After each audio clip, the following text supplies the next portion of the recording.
Aloha, everybody in the house. How is everybody doing? So excited to be here today, July 22nd. It's a Tuesday. If you're tuning in on this Tuesday, wherever you are in the world, thank you so much for being here today. Today is a really special show. I am so excited. I have my first new guest today, a dear friend that I've met here on this island 2.5 years ago, almost 3 years ago.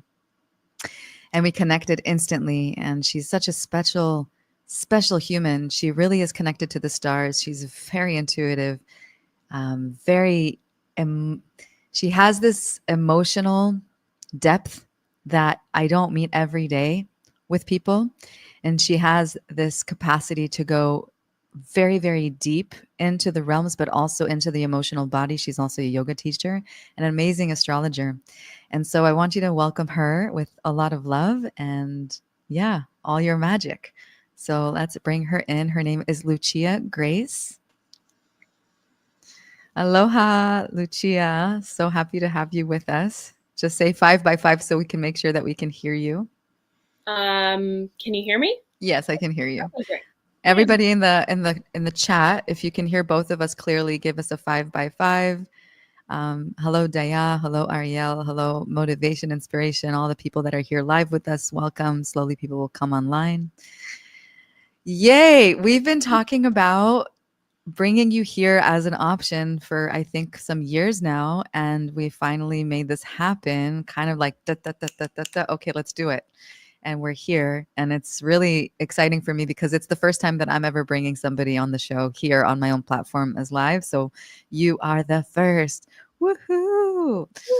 And we have a desire to make this a regular monthly show, Astro Forecast.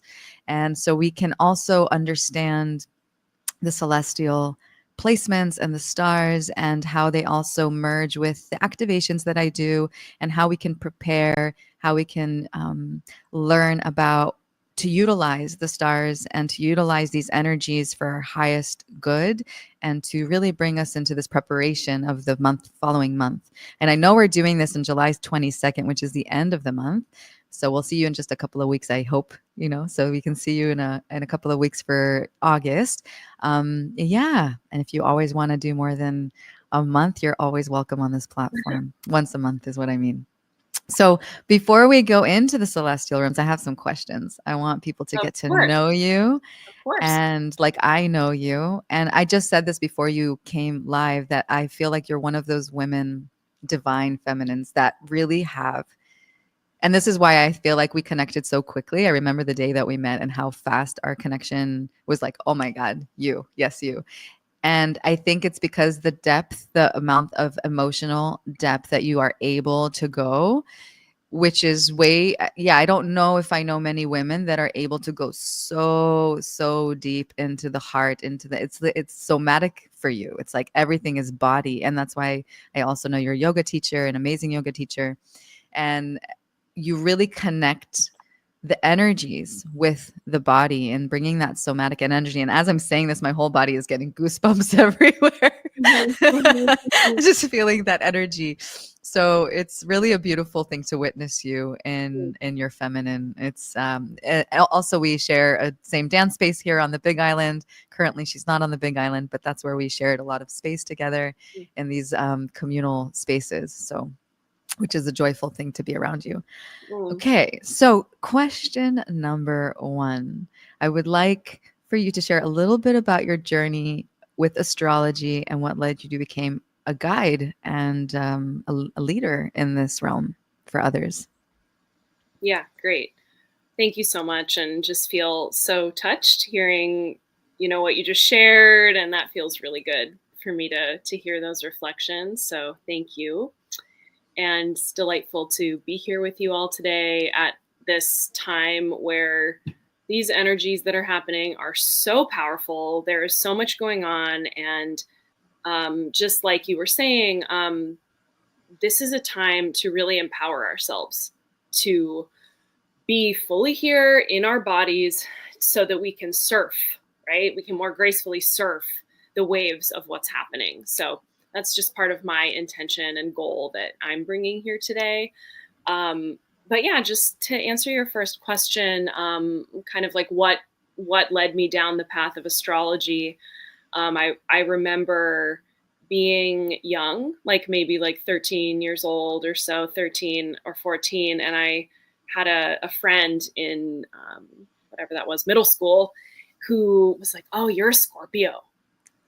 You're a Scorpio," and I was kind of like, "Huh? Like what?" And then she's like, "Oh, you're dark and mysterious, and like a dark."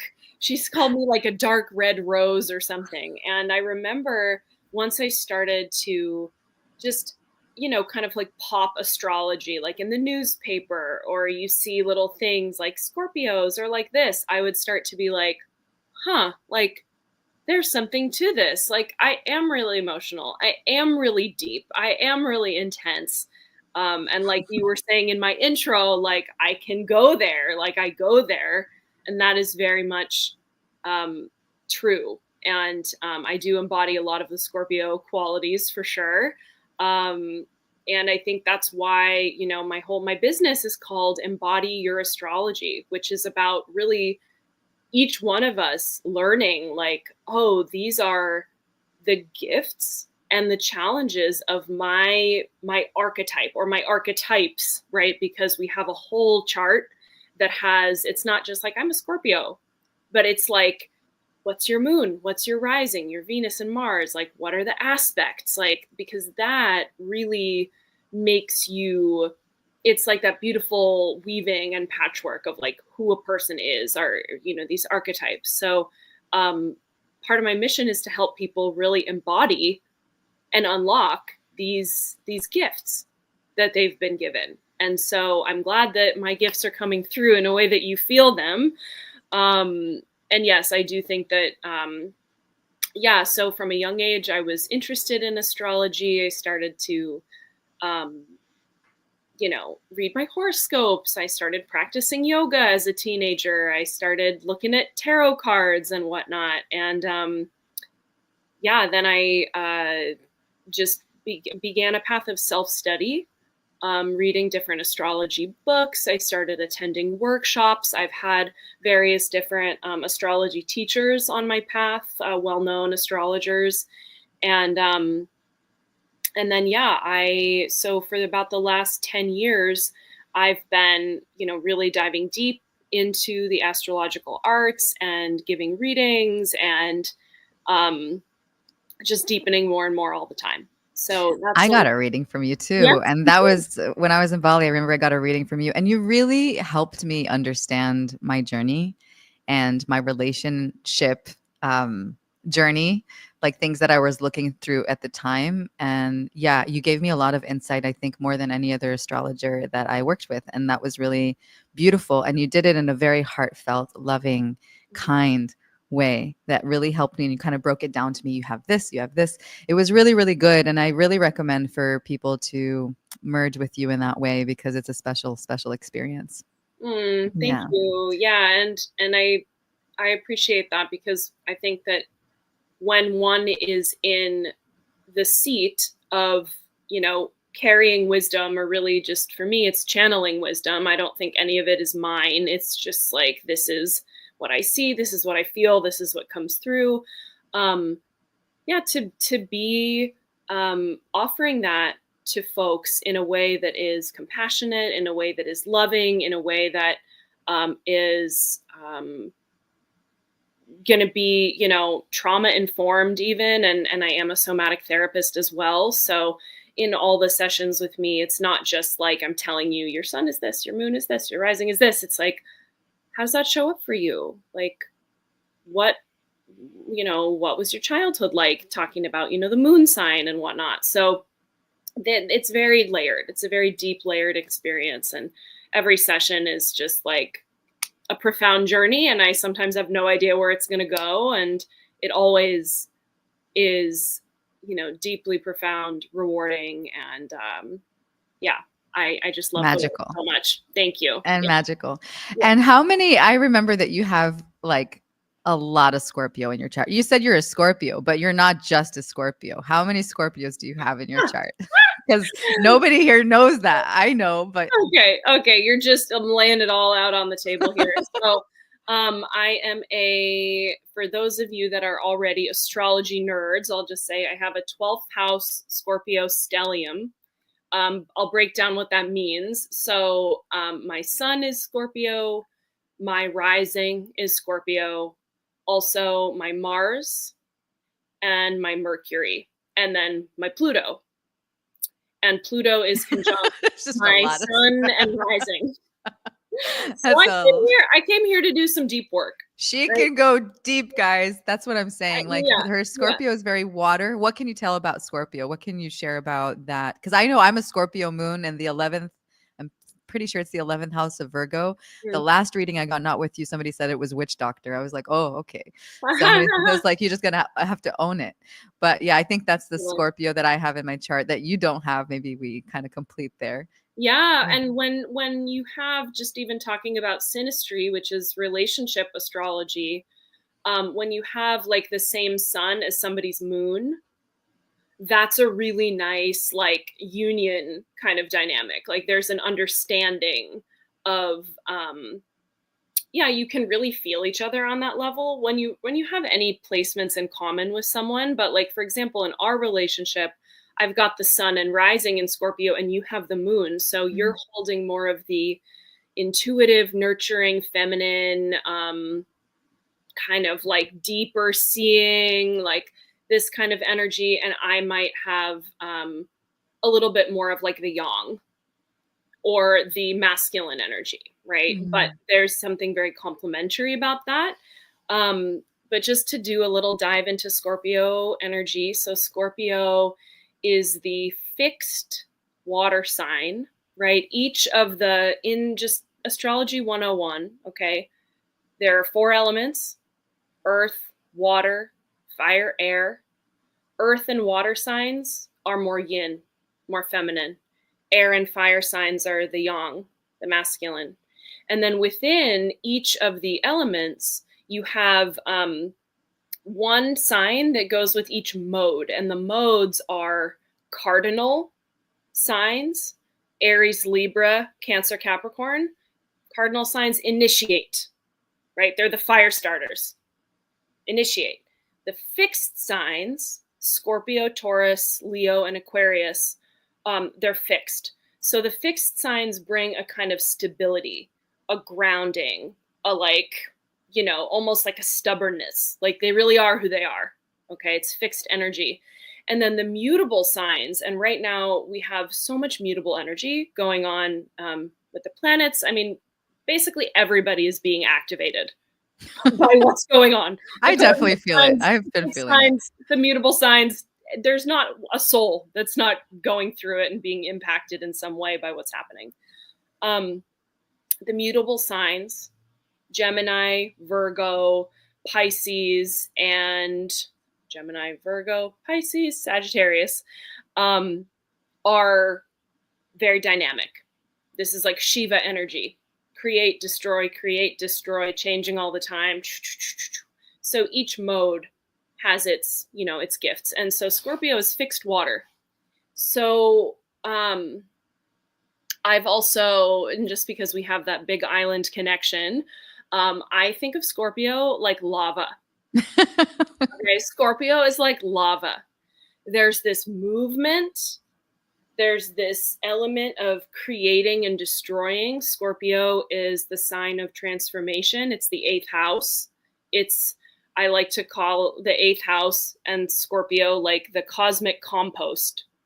Like we're the ones that are just like breaking down and rebuilding. And I love that cosmic compost. Rising like the phoenix over and over again, and when you have strong Scorpio placements, within one lifespan, you're going to die and be reborn many times. You're going to have clear chapters. Like this was this phase. Now this was this phase. And now this was this phase.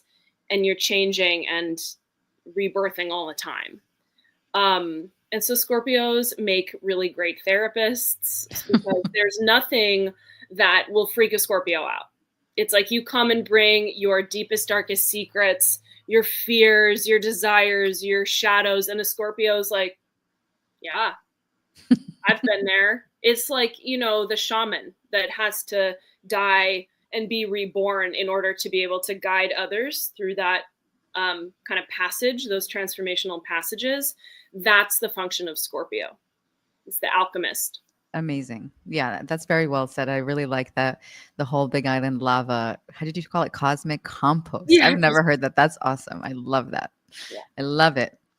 Okay, so that's a little bit about Scorpio and how much Scorpio this amazing woman is carrying inside of her and how deep she can go with everything, in my opinion. And just, yeah, when I had a reading with you, I really felt that you went really deep, and the way you hold energy and emotion is really profound. And so thank you for being that feminine, that woman that has that capacity to go that deep. Thank you. Okay, so what lights you up most about working with the cosmic realm and helping others understand their chart? What lights me up about it? Yeah, I think there's this feeling that I certainly had in my astrology awakening journey of like just the gift of being seen by someone, the gift of seeing oneself. And also, like, when receiving a reading, the gift of being seen by someone that says, like, hey, you're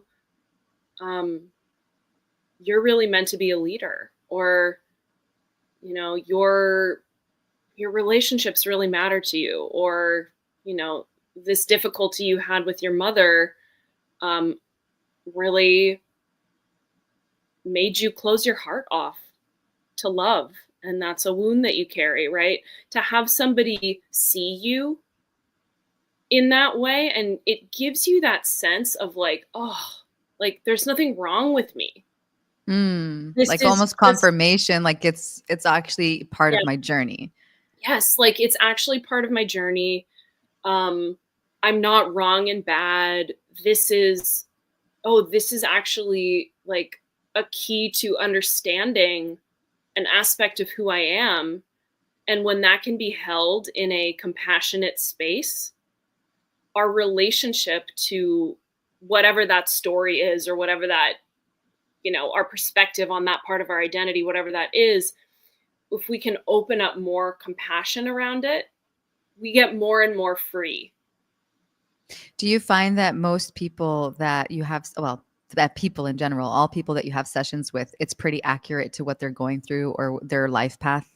Has you Yes. ever had an experience where like, oh that person was like, oh no, that's not my path, That doesn't or land. That doesn't happen? Yeah. Yeah. Not really. Well, it was actually funny, like kind of recently, I gave a session to someone, a guy that I just kind of was getting some energy from, something odd. And I looked at his chart, and he had like a 5 planets in Cancer stellium. And Cancer can be, very loving and giving and but in a way that when it's shadow can be a little like manipulative. And I asked him about that. I lovingly just was curious, and I brought that forward, and he totally like denied it and was like, no, I'm just a really generous person. And I was like, but I was sensing the energy. So it's like, you got to read the room with like, what are people actually ready to receive? And not to say like I was right and he was just in denial. Like maybe I wasn't right, but my Scorpio spidey senses were saying, yeah, something happening here, right? Because especially water signs are going to have really strong intuition. Or if you have aspects to Pluto, if you have aspects to the moon, you are going to have, or planets that are in like water houses, right? 4, 8, and 12. You're going to be more likely to be really intuitive. Dai is saying you were right and he needed to hear it. Yeah, totally. Yeah. Maybe it went somewhere. Maybe it landed somewhere in his reality, and maybe not. And that's honestly none of my business. Like it's, you bring forward what you bring forward. And people are going to receive whatever they need. I trust that people are going to receive whatever they need from the experience. Yeah. For sure. And sometimes, there is no good and bad in my opinion, but for the reflection of the things that we're working through and the things that we are the good things, like where do we put our energy in the things that we're really great at? And also like, yeah, these little shadow aspects that we have in our chart, where can we really see that and love it and work with it and work with our, challenges, I would say, right? If we can choose that word. Totally. Okay. So, what is one thing you wish everyone knew about astrology that may surprise them? One thing that wish everybody knew about astrology that could surprise them. Yeah. Okay. Well, here's something I like to just think about and talk about is that, just because, our birth chart doesn't change throughout the course of our life, right? We're born, it's like, okay, 7:15 a.m., San Francisco, California, my birth. I didn't tell you my birthday though, so you can't go Scorpio private. But that exact moment that your soul chose to incarnate, your birth chart doesn't change throughout your life. That stays the same, but the aspects, of course, of what's currently going on with the astrology, the transits, that's what's going to have you transforming and going through different phases and activations and breaking down and rising up and all the things. So while, I may have, just using myself as an example, this Scorpio sun, Capricorn moon, and Scorpio rising, right? These archetypes. It's not that I'm not going to change throughout the course of my life, but ideally the trajectory that we're all on is that we are moving from maybe some of the more shadowy, unconscious qualities of our archetypes to the evolved expression of those archetypes, right? And to use, like, I'll stop, diving into Scorpio. I'll dive into Capricorn for a moment here, just because that's another one that's big for me. Is the shadow of Capricorn can be very cold, rigid, controlling, success driven to a point where everything else falls by the wayside, very critical, right? Or security oriented. We might go from there to, I'm actually in this seat of this wise elder energy that knows about persevering through hard things, that, somebody that values integrity, somebody that, can set a goal and progress toward it, right? So I guess something I want people to know is that you're not stuck in your perception of, you don't have to be stuck in your perception of like, oh, I'm a Libra, so that means I'm a people pleaser. I know, that was for you. Shadow, no. Right? It's like you get to evolve and choose how you embody your astrology, your archetypes, because, free will, you get to choose, right? We have what we're given, and then it's our choice of, what are we going to do with what we've been given? And the chart holds it all. The chart totally holds it all. Is it true that, so let's say I was born a Libra, and at some point, do you become the ascendant? My ascendant is Sagittarius. At some point, do you operate more on the ascendant energy or the moon energy in your chart down the line? Interesting. I think that, like, you're all of it all the time. I think that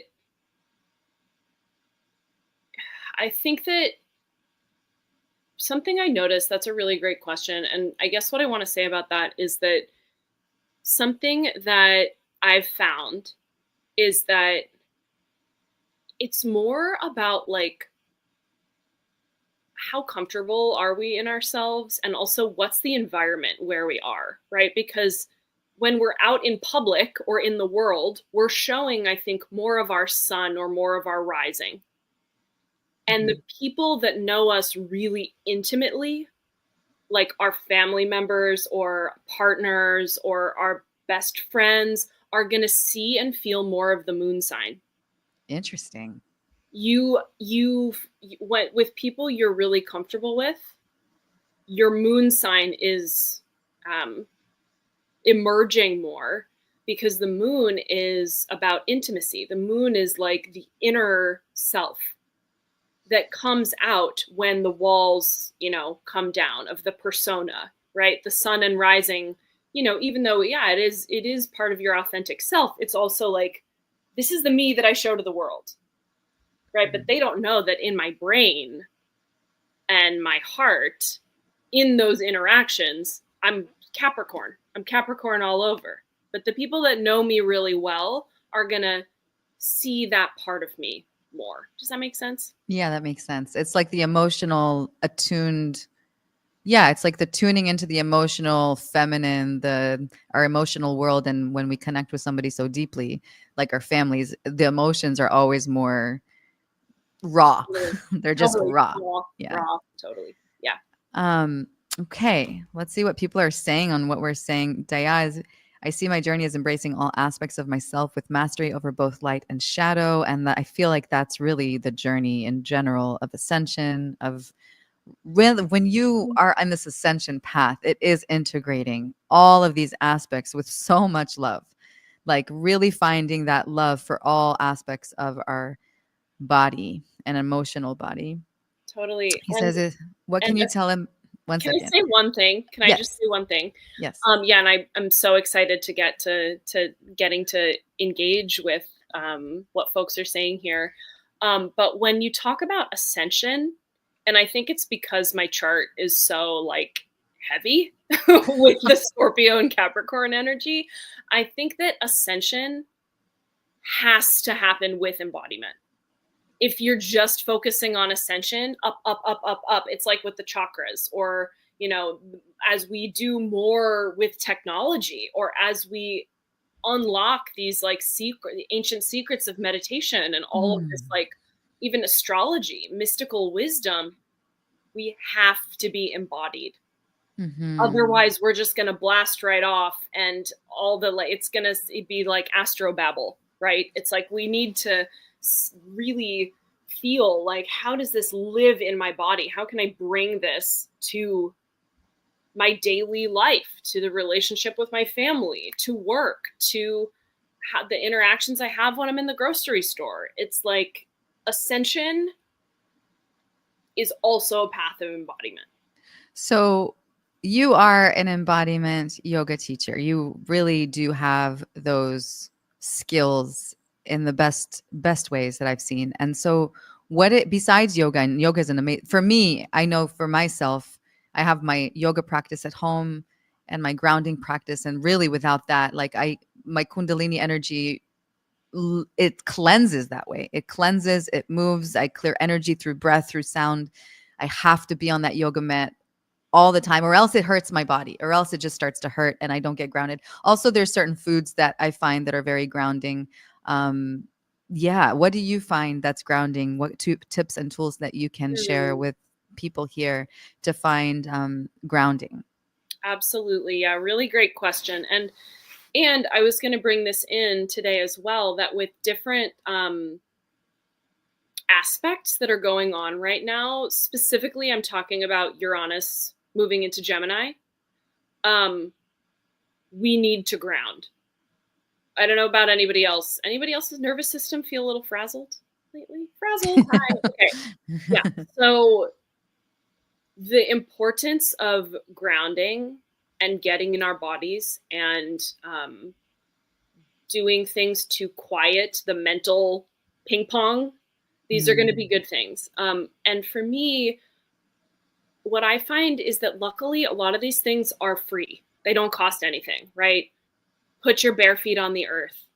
Go for a walk in nature. Sit with your back up against your favorite tree. I love that one. Just be there. Oh my God. And the amount of energy you receive when you go barefoot from the earth, it's like you're not just grounding, you're receiving. You're grounding your energy into the earth, but you're also receiving so much information and so much light from the earth that actually helps you balance. It's just the balancer. It's the most available balancer. And if you're in Totally. a city, go to a park, like find a park with grass. Totally. Yeah. Totally. Yes, I also love movement, yoga, or, somatic movement, dance. Put on music Dance. that speaks to your soul and just groove around. You don't have to be like you could be like at a club, you could be at ecstatic dance, you could be in your living room, right? But to just move energy through your body. Shaking is really good. And Um, sound. Shaking with Sound sound. with Mm. shaking. Yeah, because shaking moves the physical body. And when you add sound and breath, you're also bringing that vibration into the subtle body, the energetic Mm. body. So it's like when I'm teaching yoga and I invite people to make sounds or do audible breaths, it's like it's your own personal sound healing, because you're getting into that subtle body with the frequencies that you're, doing when you're breathing or toning. And then, yeah, I love that you mentioned food. Um, Being mindful of what we're eating, if we can, vegetables that are organic and locally grown, cooking with mindfulness and intention, eating with mindfulness and intention, and just in general, slowing down Slowing is down. huge. That's so big, such big medicine for right now, because everything in the collective and with technology and with Mm. just how the energies are right now, things are moving so fast. And it's not just the body. It's like slowing down the mind and like slowing down the body with intentional breath and intentional mindfulness, bringing the mind into a more calmer state. So if you are on social media, you are a lot with technology, you are around a lot of people and you find it's rush, rush, rush, rush, rush. It's like knowing when to be like, oh, okay, I'm just tuning out from the computer, from my phone, putting it away and just going out in nature and quieting, slowing down the body in order to quiet the mind, right? To bringing the mind to a more peaceful. We want to bring peace into the mind and slowing down the body with intentional breath. Because if you're slowing down the body and your mind is still racing, because that can happen, you can sit in meditation and your mind, it's like the monkey brain can work. So when that happens, it's also knowing to remember to breathe, which is life force energy. It's this mana, and to bring in oxygen into the body, and then also like ground and slow down. Absolutely. And, Yeah. a tool that I want to just offer to people, I can just offer a tool right now that's a really helpful one, that I use a lot of the time. I use it when I'm sitting with clients. I use it when I'm driving in the car and I'm feeling ungrounded. I use it, you can use it when you're connecting with someone, and what this tool is bringing your awareness to your back body. Mm. And back body, it's like that same practice that I was just bringing up, like sitting up against a tree really helps you feel that. But even just right now, you can kind of try it with me if you feel like trying it. Let's do it. So, like, as you are sitting and being on this call with us, maybe you even still have your eyes open, maybe your eyes are closed, whatever feels good for you. Just start to direct your breath to the back of your body. I love this. Breathing into the back of your body. I feel like my wings are expanding. Yep. And what it does for us is that, I think a lot of us don't realize how off center we are a lot of the time moving through life. Like, even when I'm in a conversation with you and we're kind of taught, because this culture, a lot of the time we're taught to be codependent. So we're taught to like lean off center and be like, but how are you? Right. And I'm coming out of my seat, essentially. How are Leaning you into your doing? experience. How are you doing? And I'm talking to the Libras and Cancers. Libras, Cancers, Pisces. I feel called out. Yeah. I feel super called out. So what we need to do instead, because we're taught that this is, nice and kind and what, helps people feel seen and all this. What we really need to do is be right here in ourselves, breathing into your back body. And you can feel that when you breathe into your back body and you're actually grounded within self, it opens up the heart space in the front. And you have more availability to actually receive whatever is going on in your world from a place of actually being centered. Wow, I'm going to practice this. This is going to be, I actually never did a breath like that. I really bring it to the center of the heart always, but actually even bringing it to the back of the heart. It's like the point where I always imagine I have wings, and sometimes I feel like I feel them, but just bringing that awareness to the back right now, when you did that, I felt like there was like a wing expansion, like our angelic self could like really rise. And sometimes we don't even notice what we're doing with our front body during the day. Totally. Oh, it feels so good. Phones, driving, working, typing. Oh my gosh. Just, yeah. Yes. Good practice for this week.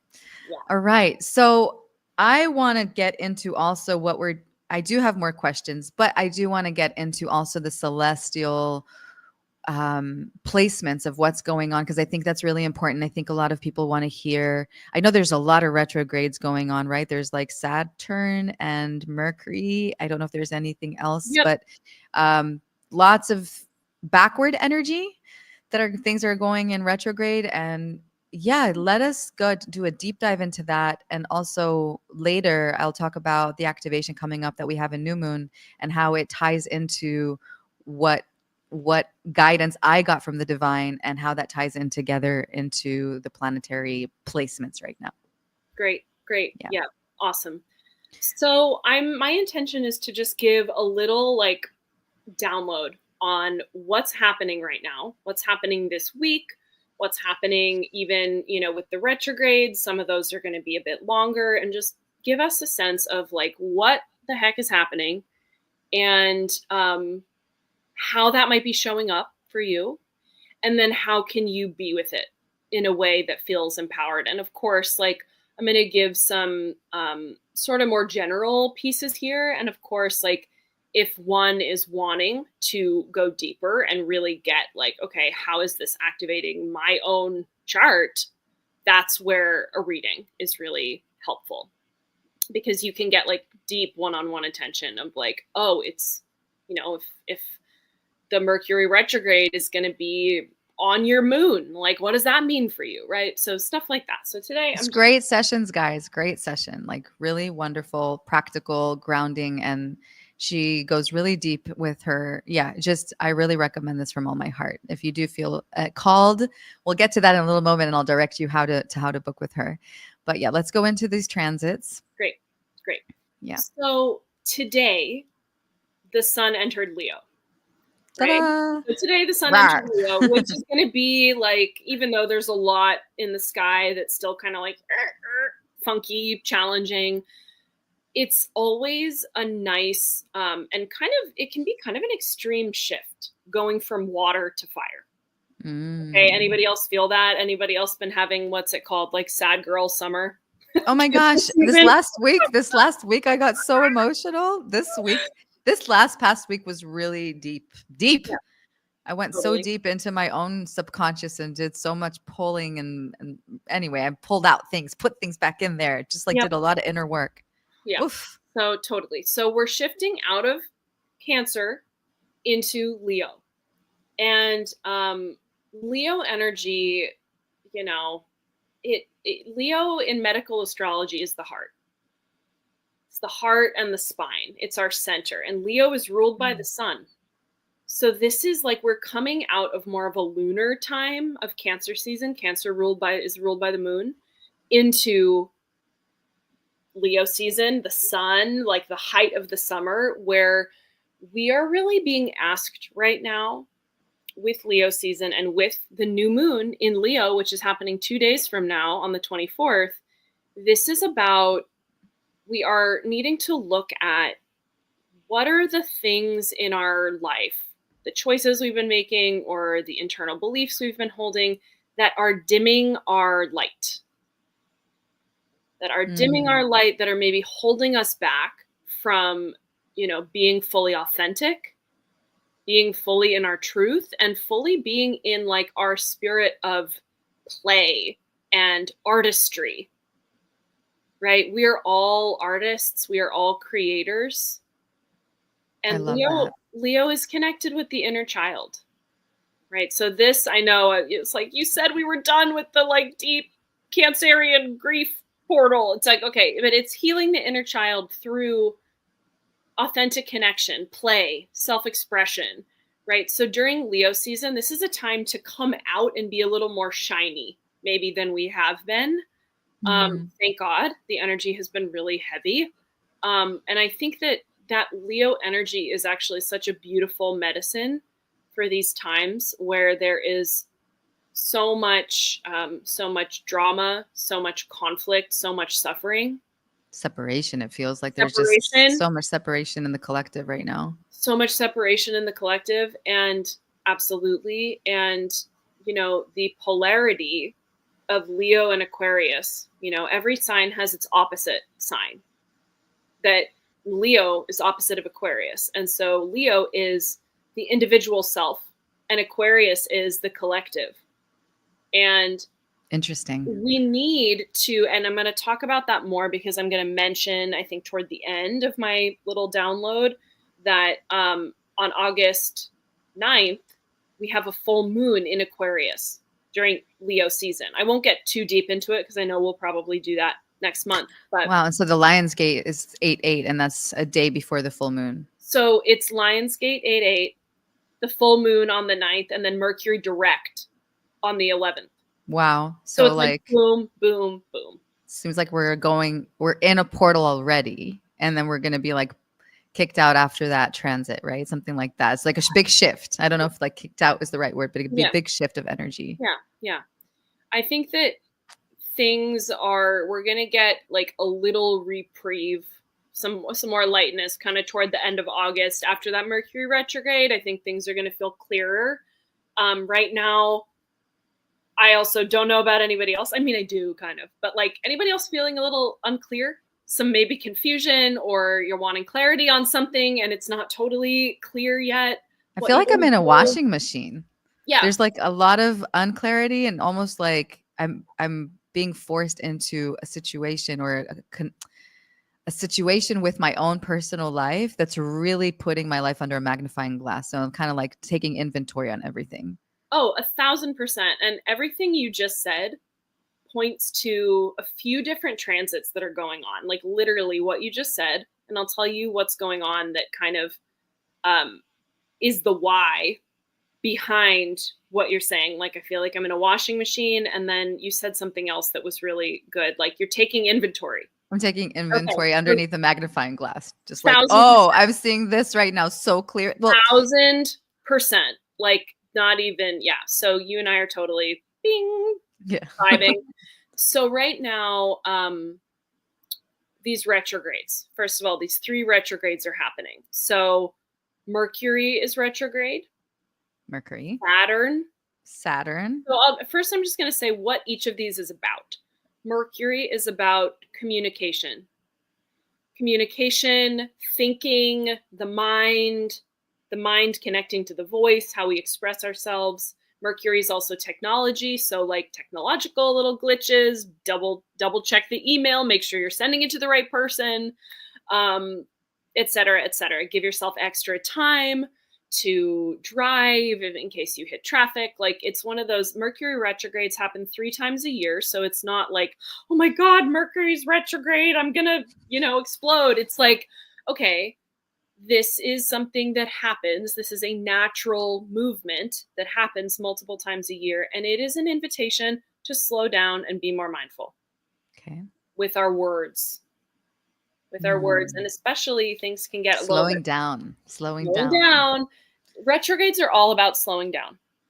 It's like things are going backwards. We are reviewing. We are reassessing. We are realigning. It's all the re words. Okay, so review, rest, revisit. Like the past comes back for us to look at it in a way. And with Mercury retrograde in Leo specifically, Leo is a fixed fire sign, so things can get a little passionate. So if you're like in a conversation with someone, you're starting to get triggered. Again, the key, slow down, take a few back body breaths, and then speak from your heart, right? Leo is the heart, right? We're being asked to speak from the heart. And yeah, so Mercury retrograde is a general sort of like call to mindfulness around our communications. Saturn retrograde. Okay, Saturn is the planet that is all about responsibility, maturity. What are we building? Saturn is a lot about integrity. And very formal. It sounds like a very formal structural energy. Yep. Formal, structural, and right as I'm talking about Mercury retrograde, Morayana, you're frozen? I'm frozen. I don't know why, but I can see you. Okay. And then add me back. Does that work? What happened to my camera? What happened? Let me try to check. Dang, it was because I started talking about Mercury retrograde and the technological glitches. I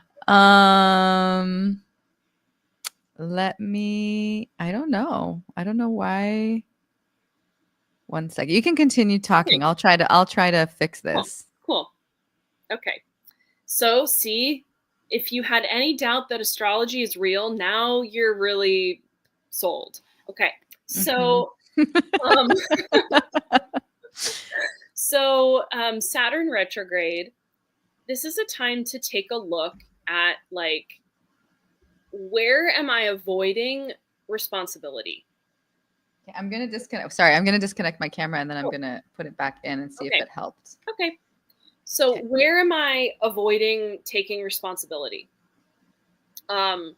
Where might I be avoiding doing the thing that is more grounded, more, maybe going to be a little bit more laborious or not fun? Yay, you're back. I am back, but I want the right camera. Yeah. Oh no. Okay, there we go. It's like doing the hard thing that's going to benefit you in the long run. The thing you don't want to do. That's what Saturn retrograde is for. It's like, slow down, look at your choices. Are you building toward the future dreams that you want? And, Saturn is conjunct Neptune right now. And Neptune, it's funny because Neptune and Saturn, I was born with these two conjunct in my own chart. And anybody else born in 1989 might have had that as well. Or I guess you can have that in many years, but I know that when I was born, that was happening. And Saturn is like grounded on Earth, disciplined, real, the physical body, Capricorn. That's Saturn. Neptune is like dreams, fantasy, mystical, Piscean, watery energy of like the fantasy, the dream, the artist, like the poet. Fairy tale, like a fairy tale kind of fairies and hobbits and dreams. That's where I want to live. Okay. Yeah. And so when you have somebody like me with Neptune conjunct Saturn, there's this part of me that's like, I really need to ground. I should be making responsible choices. I should be budgeting and blah, blah, blah. And Neptune is like, no, it's going to be okay. Just divine. And it's like this dance all the time happening. So these two are both retrograde and they're both right next to each other. They both just entered Aries, which is a really powerful new cycle that's beginning. That's all about, us. Aries is the first sign in the zodiac, right? So yes. That's why it represents like beginnings, correct? Beginnings, and it's newborn baby energy. The Aries hate it when I say that, but it's like the zodiac is like, it goes from newborn to elder, okay? Aries is newborn baby energy. Pisces is the Y is Graduated. longer. Yeah, graduated. And everything in between represents a different stage and phase of life. So there's this powerful new beginnings energy with these planets that have entered Aries. And what's interesting about the Saturn, Neptune both being retrograde, it's asking all of us to be like, okay, what are my dreams? What is the dream I have for my life? Like, really, what is it? Like, what do I really, really want? What is that higher calling? And taking some review and some stock of like, okay, I have this dream. Is how I'm living now and the choices that I'm making, is that building toward this dream? Or am I just like, la la, manifest? I'm just going to manifest it. And it's like, I hate to tell you, but it doesn't work that way. Like Capricorn coming through. But it's we have to balance that mystic, trust, faith, vision, Neptunian energy with the Saturn that says, okay, well, how are you going to bring that into your body in the here and now? How are you going to, what grounded step are you going to take today that's You going know, to build toward that goal? I just want to say that in the past month, I've been really, really practicing manifestation, like really doing the work, understanding, while also clearing my own personal limiting beliefs surrounding relationships, surrounding money, surrounding all kinds of energies to make that space and realizing that you really need to know what you want. Like, if you don't know what you want to manifest, then you're going to manifest nothing. You're just going to manifest like things that are not really completely what you want. You Mm, need to really get an idea, write it down. Maybe that's that Saturn energy, like practicality. Write it down. If you don't know what you want, then make time to be specific. That's what Daya is just saying. To be specific, write it down. How much do you want to make a month? Where do you want to go travel? Do you want to build a family? If you already have a family, what else do you want to bring into your life? Maybe you want a new home. Maybe you don't have a home and you want to buy a house. Like, what are the things that maybe you didn't give yourself even permission to dream of? mm, And then writing it down and bringing it into the emotional body. And this is where the slowing down for me, when I hear you say slow down, in order to manifest, the way I see it is your body needs to be very relaxed and also very in tune with the emotion that comes in when you already have it. So, not I hope to have this, or God, I pray for this house. I want a house with 3 stories and a pool, or whatever it is that you want, in a mountain, in a jungle mountain, or whatever. It's more like, oh my God, I'm so excited that I already have it. I'm so excited that this is mine. Like, wow. And actually getting into a meditative state when you slow down to breathe into the idea, to the vision, and then mm, express it as if you are in a theater, and mm. playing with that and learning how to release that later. So I've been playing a lot around this realm. And maybe now you're saying is a good time to like even sit in that space between with Neptune, right? Like going into that dream space and also utilizing like writing down practicality. What Yep. is it exactly to the T, and go deep with it, like the depth of the Scorpio Yep. or and the playfulness with the Leo, you Yeah, know? totally, totally. Because things can feel really heavy, right? And so to play, to enjoy, to have fun with it. Like I love hearing what you're saying. That all feels really good. Um, and right now, just to kind of get back on track with what's happening. So the sun just moved into Leo, right? We've got this new moon coming up on Thursday, which is a new moon happens when the sun and the moon come together. The sun and the moon are in the same sign, the same degree. So this new moon, I believe, is at 2 degrees Leo. It's at 2 degrees Leo. So guess what happens? We don't just have a new moon in Leo that's like, oh, new moon in Leo, play, fun, lightness, beginnings. Guess what? The moon and sun are opposing Pluto. Okay, so talk about Scorpio energy. Pluto is the ruler of Scorpio, along with Mars, the other co-ruler of Scorpio. So, not all sunshine and rainbows. We can probably all feel that. We're all, in tune with what's going on. Can you talk about Pluto energy? Of course, I'm happy to talk about Pluto. So, like I'm saying, Pluto is the ruler of Scorpio. Pluto is the god of the underworld. Okay. Pluto is about shadow work. Pluto is, tear it all down to build it all back up again. Pluto is the great transformer through death and rebirth. And Pluto has, again, a volcanic energy that can dredge up to the surface what needs to be seen. And so that's very much happening right now. And when did this start, the Pluto energy? Well, Pluto moved into Aquarius last year. I believe it was last year. The last few years, honestly, have been so intense for me. I'm like, time is all blending together. I don't even know what's going on. But Pluto is at 2 degrees Aquarius. Pluto is the slowest moving planet. It takes Pluto about 12 years, more or less, to move through a sign. Wow. Okay, so Pluto, I believe that's right.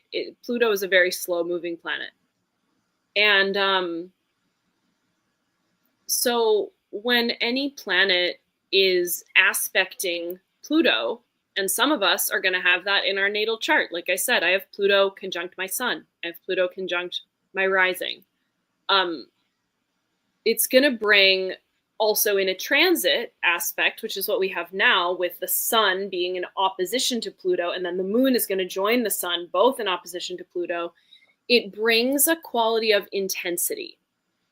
And it brings a quality of things being brought up to the surface from the shadows to be seen and revealed. So this may be, and because it's going to be the moon, which the moon is the emotional body, the moon is the inner life. So on Thursday with this new moon in Leo opposing Pluto, this is like a really powerful,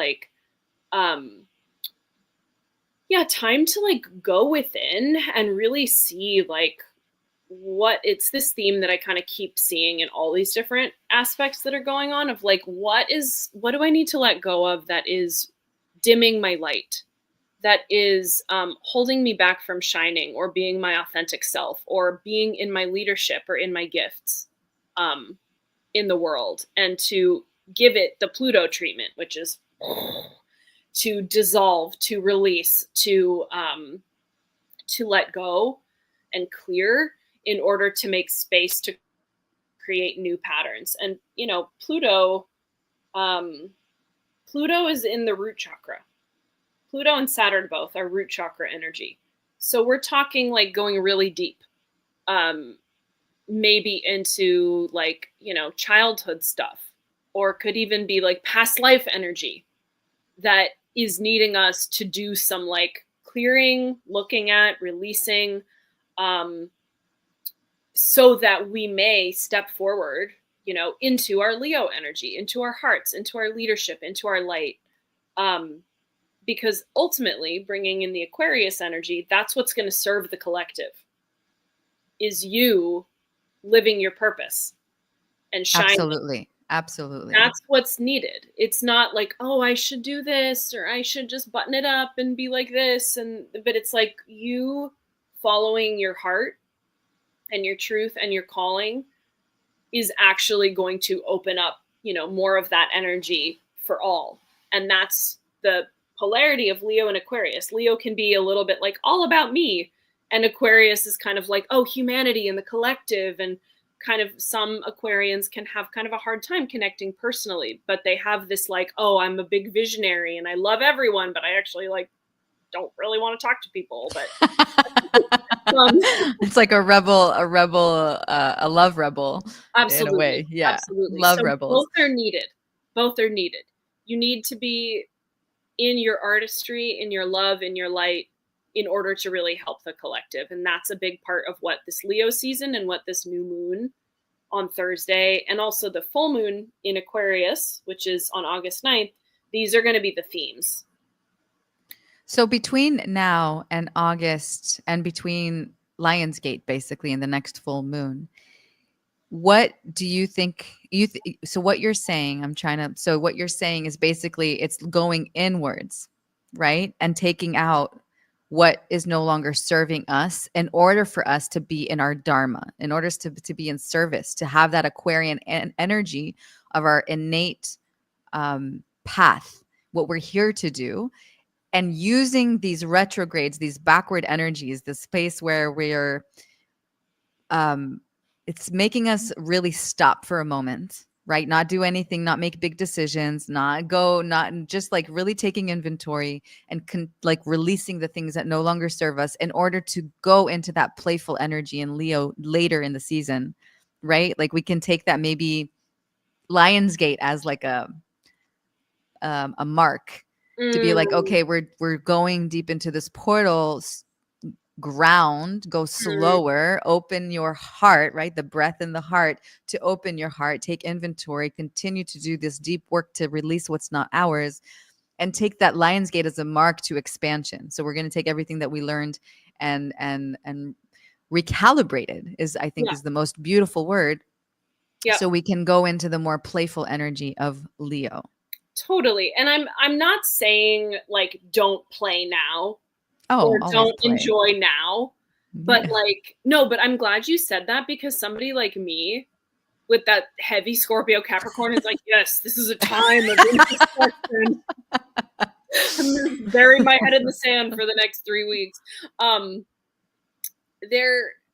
Like it's important to balance all the deep work that empaths and sensitive beings like us are doing all the time, whether we're conscious of it or not, right? We're processing all this energy all the time, and it's a lot of work.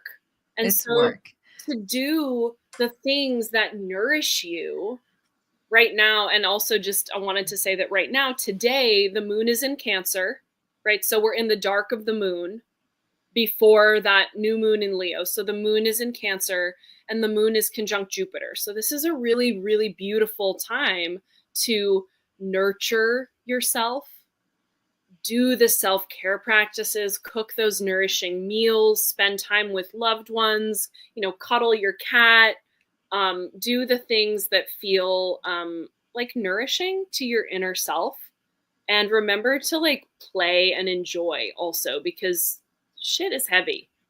Okay. Yeah. And like, so it's okay to laugh. It's okay to enjoy. It's okay to dance and be playful. And I really recommend that, actually. And I loved how you summed up. So this is kind of what's happening, and this is going to be the moment of shift. And there's one more thing that I want to put in the mix that's happening right now that I really wanted to talk about, which is that right now, so we're on this like year and a bit journey of the nodes, the moon's nodes, which are what create eclipses. Okay, eclipse season, woo! It's not yet, don't worry. The nodes are in Virgo and Pisces. Okay, the south node, which in Vedic astrology is called Ketu, and the north node is in Pisces, which is called Rahu. We won't get into Vedic astrology. That's not my forte. But just in case some of you speak that language, it's like the dragon's tail is Ketu, that's the south node. The dragon's head is Rahu, that's the north node. And so the nodes are about fate, destiny, and karma. And right now we're all on this karmic journey of south node, Virgo, releasing, needing to do some release. And like with the south node in Virgo, right now, the thing I want to talk about is Mars, which is the planet of drive, assertion, our sexual energy, our masculine energy. Mars is conjunct, which means it's right next to the south node. So this is like a major karmic cord cutting. Wow. Clearing. Mars with the south node is saying, clean it up. Clean up your life. Clean up your choices. Clean up your diet. Clean up your exercise routine. Clean up those karmic relationships. Cut the cords. It's major. And depending on what house Virgo is in your chart, or if you have any planets in Virgo, this could really be impacting. I have a lot of Virgo. I don't know if you remember, but my Mercury, Mars, and Venus is Virgo. Yep. My Mercury. So that's major. So that's major. That's going to show up in that area of your life. That kind of like, where do I need to clean it up? Where do I need to cut the cords? And not only that, Venus is in late degrees of Gemini squaring. A square is a 90-degree angle that brings tension, friction, resistance. Mars square or Venus square Mars. So Venus is in Venus Gemini, is in Gemini, squaring Mars and the South Node in Virgo. And so with Venus square Mars, this means relationship stuff is coming up. Yeah, that's the theme. Relationship stuff is coming up. Sorry, we have relationship stuff is always coming up. Relationships. No, I'm kidding. I'm sorry. Totally, joking. Totally. Yeah, right. That is a big spiritual path, is the path of relationship. And we're all in relationship with other people, right? Other people are going to bring up our shit that we need to see for our healing journey. Mm-hmm. Okay. And so with Venus squaring Mars, there are, and not to mention, this is all happening in the mutable signs. Remember what I said about mutable signs? It's about dynamism, change, transformation. So there are changes that are wanting to happen in your relational field.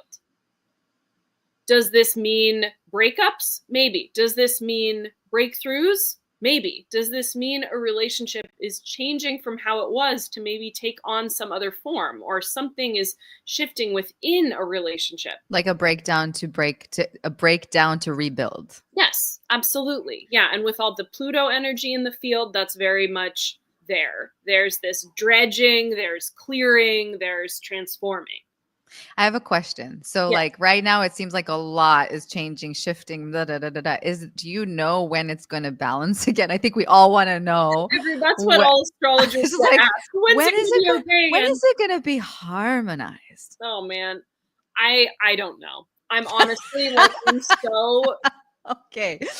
I'm one of those astrologers that I'm more, I can look ahead and see what's coming, but I'm so just like in the wave of the present moment, that I think that's really how my channel is with astrology, is like the felt sense of right now. Mm-hmm. The felt sense of right now. And I think that it's so natural and normal to want to look ahead and know what's going to happen, or when am I going to feel okay again, to give a sense of relief, right? And I also want to encourage us to try as best we can to find security, stability, center, back body within self, to be able to navigate any moment with as much ease and grace as we can. Right? Hallelujah. Hallelujah. So hallelujah. Bring in one more thing on this thing with the nodes. So when there are, there's actually, because the nodes are always opposite of each other, there's actually a T-square going on right now, which, up here is Mars in the South Node in Virgo. Down here, North Node in Pisces. And then over here, that's Venus. Okay, so Venus, Mars in the South Node, and then the North Node in Pisces. These are all squaring and opposing.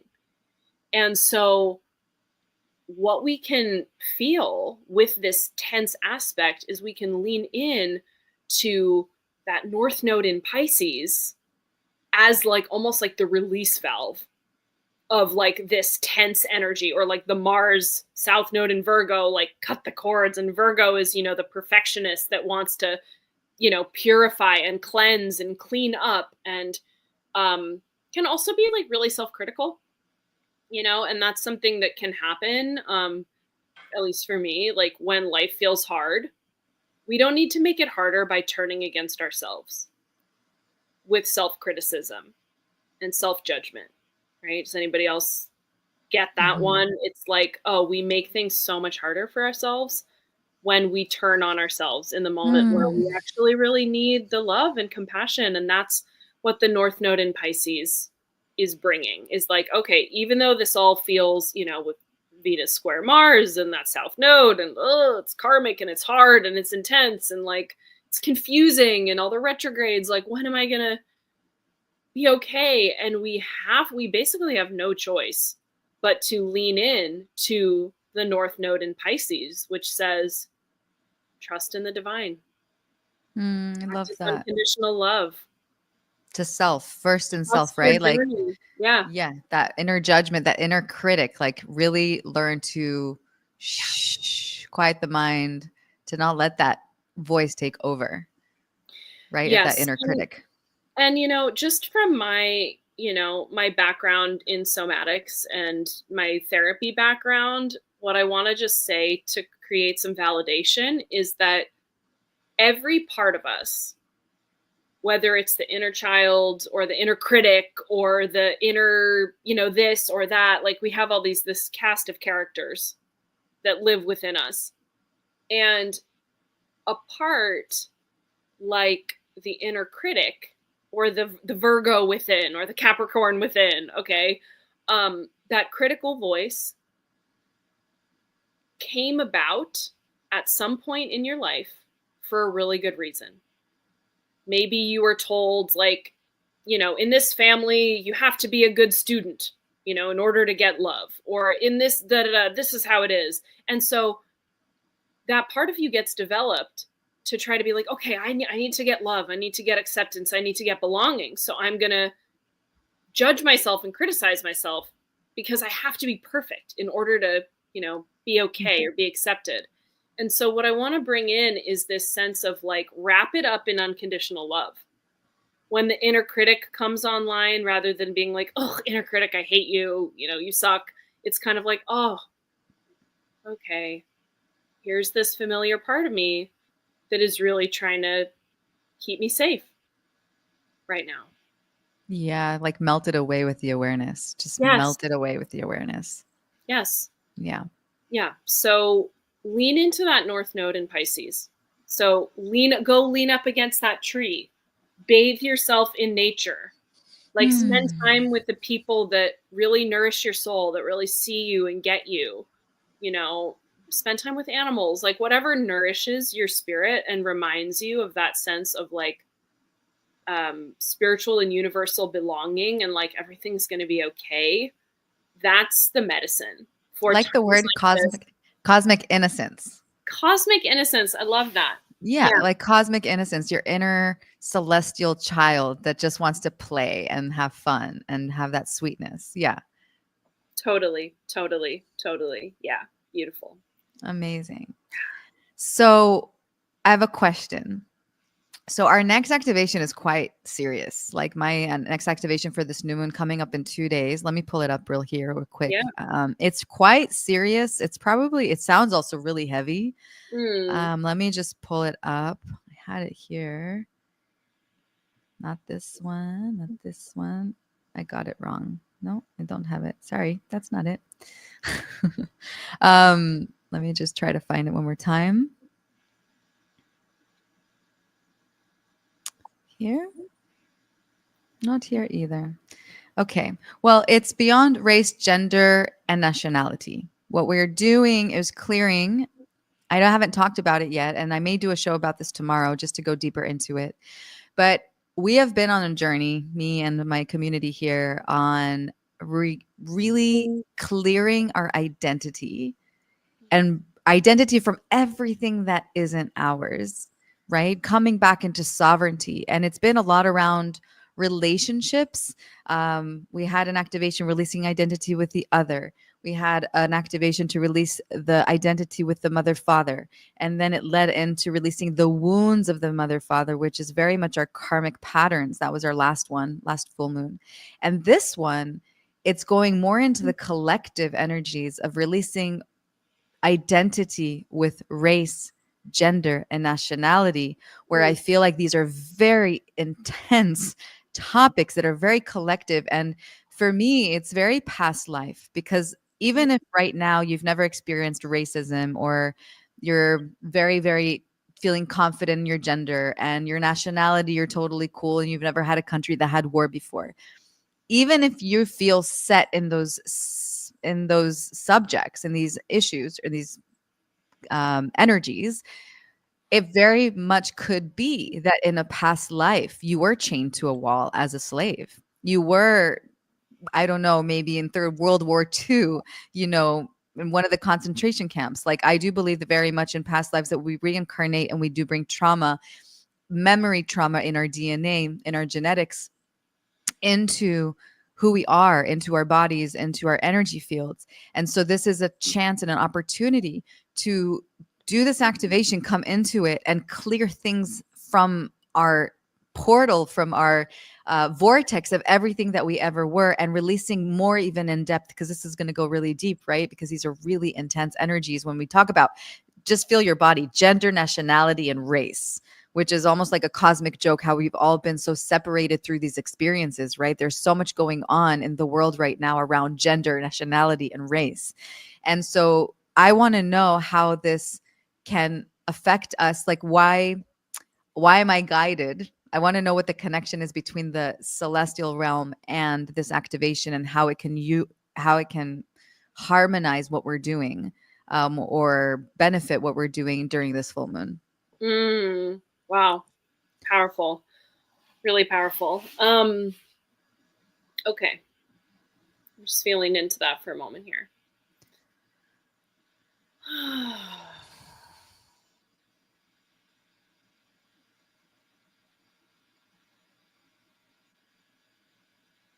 I mean, one thing that comes up for me is,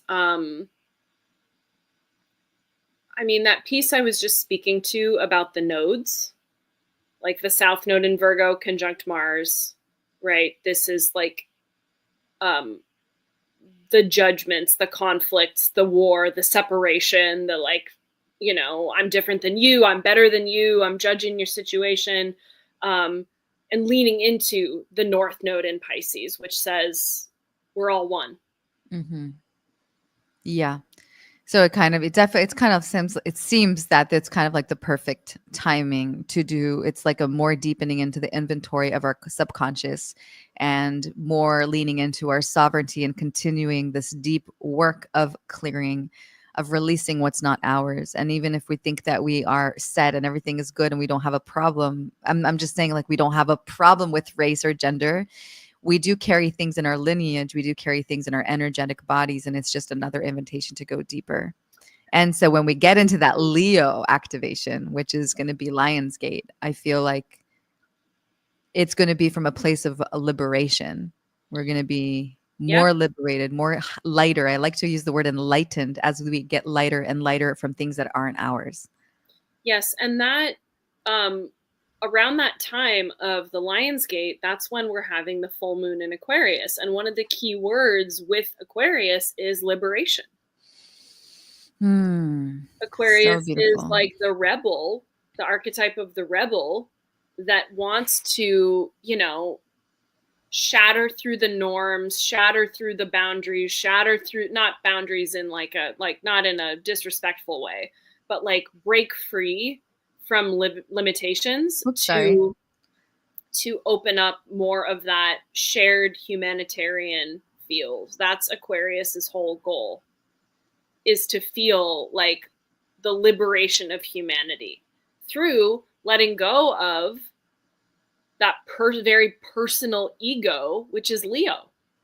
Leo. And on a collective field, like Leo, what's the shadow of Leo in the collective can look like? Shadow of Leo in the collective is like, I'm special and shiny and it's all about me. And like, that can be seen even with like social media, like me, look at me. Mm-hmm. I'm so great. I'm so cool. Like, it's all about the individual. Yeah. Yeah. It's, and the aligned Leo energy is like, I'm confident in who I am. I'm leading from the heart, not from a place of look at me, but from a place of like, I know who I am and I'm confident and grounded, and I want to share my gifts with the world so that everyone can awaken and everyone can benefit and everyone can heal. But it's not like, oh, it's the Lucia show. I have, my South Node is in Leo.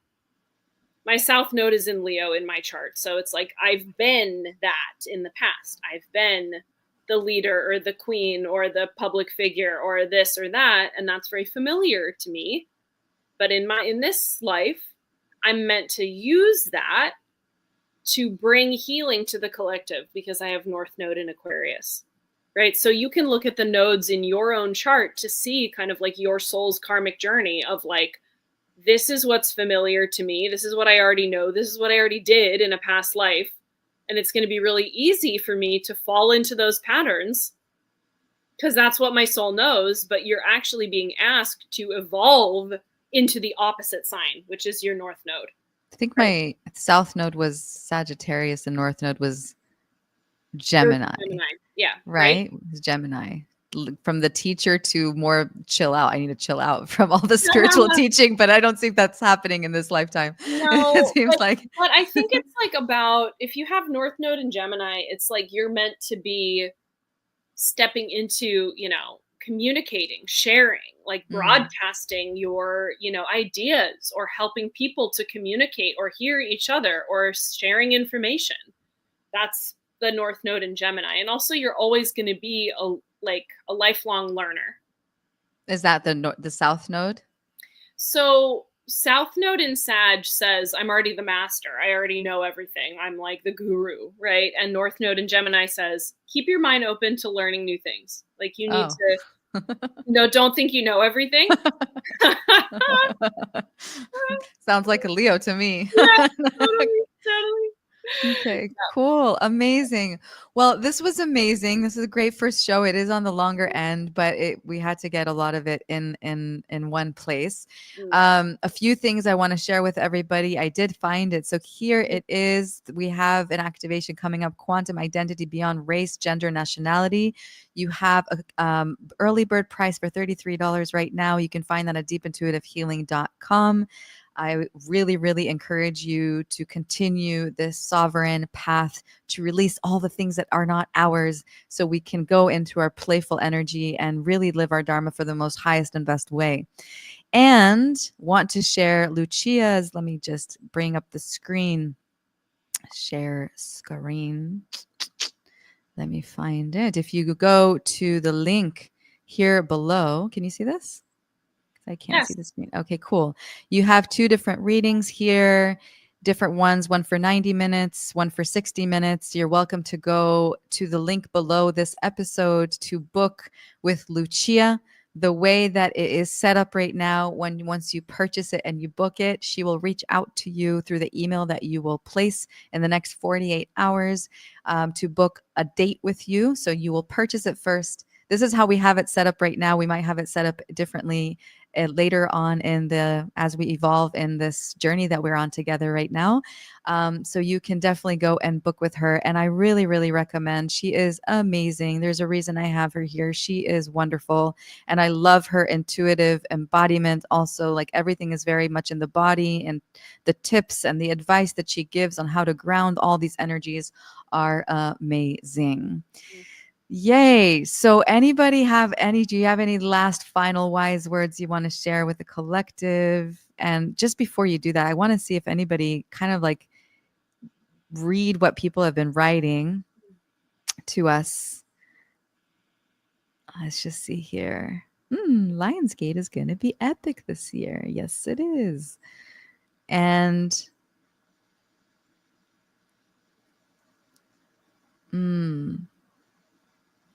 Daya is also saying, write down what we want and why we want it. And so, yeah, I want to encourage everybody after this show to really take time, maybe today, maybe tomorrow, get clear on what you're calling in, get clear on what you want to release. If there's people in your life that are no longer in service to your highest, let it go. Use these times to let it go, cut the cords. And you can bring that to the new moon, to this activation also, that we can continue cutting the cord. Yeah. Any final words that you have, my dear Lucia, dearest friend? Yeah, I'm just like, I think in this moment, I'm just remembering the beauty and the power of tapping into these energies and tapping into connection. Like sometimes for me, in moments where things feel really intense and hard, It's like, I want to go into my cave. I want to shut out the world. I want to, like, I have a tendency to, and I think this is kind of a human thing. It's like when things are hard, it's almost like we kind of push our gifts to the side, and Yeah. I think I'm reminded, like, oh, when things are hard, that's when I need to step into my gifts even harder. And it brings you joy, right? And it brings you joy. Because Yes. it brings others clarity. When you're in Dharma, this is something that I can also share wisdom on. I feel like it is easy when you're feeling uncomfortable with your life experiences, because we all have our internal things that we're working through, right? Everyone has it. And so when we are uncomfortable in those areas, it's very easy to be like, "Oh, I just want to put the covers. I don't want to participate in life right now." That can be so easy to go to. But actually bringing those vulnerabilities of everything that you're going to and being in service and bringing everything that you know and all of your wisdom and showing up like we did today can feel really nourishing and really grounding, because you are also guiding others into their highest purpose. And so whatever it is that you feel, I'm talking about to everybody outside there right now, maybe you feel you're already in your calling, maybe you're not quite there, maybe you don't even know what that is yet. You have an amazing woman here to guide you. She'll read your celestial stars and your planets and your natal chart, and she can also see where your strengths are, maybe where the right transit for you to go into service. You get guidance. You can have an amazing guide here, amazing woman with so much profound depth to help you and to tune you in into those energies. And yeah, and write it down. Like, write down what you wish to maybe experience or what you think that may be your journey, and then see what happens. Maybe read it in a year from now and see how much you've quantum leaped from this time to the next year, because we're always evolving and moving forward. Yeah. So thank you very much, Lucia. I love you so much. Our next episode, I don't have a date yet. I'm hoping it would be before the Lionsgate, already in August, to start the month together and to really get a download, and also in August energies. And until then, have an amazing day, amazing day, amazing Tuesday. Welcome to this Leo season. It's happening today, and we'll tune in very, very soon. I may come online tomorrow to share more in depth about beyond race, nationality, and gender, so we can tune into those energies and right before our new moon. So stay tuned. Have a happy Tuesday. Thank you so much. Blessings. Mahalo nui.